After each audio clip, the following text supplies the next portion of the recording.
Tinubu is the worst president in the history of the world. Wow. If you say it's the worst president in Nigerian history, you are undervaluing his hollowness and emptiness. Wow.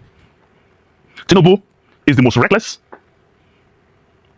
is the most unproductive, and most insensitive president in the history of the world. A president who wakes up one day and grants pardon to 70 drug barons. It's not a people's president. A president who has borrowed money than any other president in our history. President Muhammadu Buhari, in 8 years, with subsidy, borrowed 87 trillion naira. In 8 years, with subsidy, borrowed 87 trillion naira. Tinubu, in less than 3 years, without subsidy, has borrowed close to 200 trillion naira. Jesus. And not just borrowing. What has he done with the money? What is there to show for the borrowings?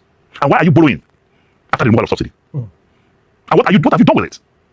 Tinubu took one of our most precious honors, GCON, exclusively reserved for the Vice President of the Federal Republic of Nigeria, put it in a briefcase, and took it to Paris to decorate the Chagoris. Exported our second highest national honor to a business partner and friend. There is no month since he became president that he has not traveled out of Nigeria. You know the amount of money we have spent in his jet-setting lifestyle? Foreign travels in 1 year is over 20 billion. When innocent people cannot afford Panadol, ulcer patients are dying. Hypertensive patients cannot afford their drugs. Diabetic patients cannot afford their drugs. Hospitals are under lock and key. Students cannot go to school. Even in the times of war, women and children are exempted. Today our students are in the wilderness. 3 weeks after, among them there's a 5-year-old that was killed. And yet we have a president who behaves as if kerosene is flowing through his veins and not blood. We have a president that is not perturbed. We have a president that is not disturbed. But there's a good news.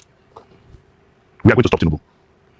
The people's power, the people's will stop Tinubu. 2027 will be different. Our approach will be different. Our defense will be different. And Tinubu will know that we are a pained people. We are a molested generation. We are a deprived people. And we will make sure he knows that true power comes from the people. He's planning to read, but we're laughing at him.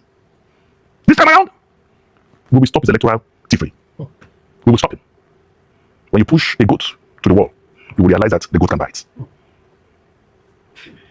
We are in a precarious situation. People are dying. Blood is flowing. Insecurity is pervasive. Hunger is killing. People cannot afford. People now eat from the garbage. People are committing suicide. Recent investigations have shown that more people are dying of ulcer as a result of hunger in Nigeria. As I'm speaking to you, government is owing contractors for job executed since 2024. The last time this government paid any federal government contractor, apart from the Chagoris, is in first quarter of 2024. We are in 2026. They are still implementing the budget of 2024. This is the first time our president decided. Since Tafawa Balewa, since Azikiwe, the presidents of this country have always been using Mercedes-Benz S-Class. Tinubu is the first president who came to power and said he cannot use an S-Class. He decided to use the Beast, the same car that the president of America is using.